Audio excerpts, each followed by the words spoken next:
আলা বৌমা, ভালো করে আটাটা ঠাসো, আমার মতো করে আটাটা ঠাসবে।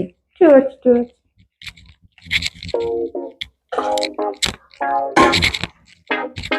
কি আলে একটু বেশি পানি দিয়ে দিছ।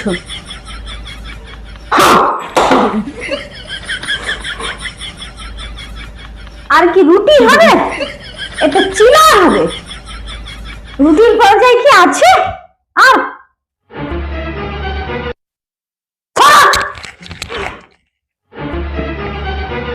রুটি করতে দিচ্ছি, চিলা বানাতে দিচ্ছি।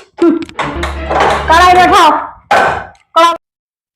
চতুরু, দেখো চিলাটা কিরকম হচ্ছে, আমি বানাচ্ছি দেখো। এই করে প্যানটাকে ঘুরিয়ে ঘুরিয়ে ভালো করে, আমি কি বারবার দেখাবো নাকি? এইরকম চিলাটা এই আস্তে আস্তে আস্তে আস্তে চিলা এরকম করে করে করে করে উল্টাবে। বারবার দেখাতে আসবো, আমার আর ভালো লাগে গেছে, আর আমাকেই করতে দিয়ে গেছে। ও বাবা রে, বউটা পেটে বুঝি মেরে দিল গো।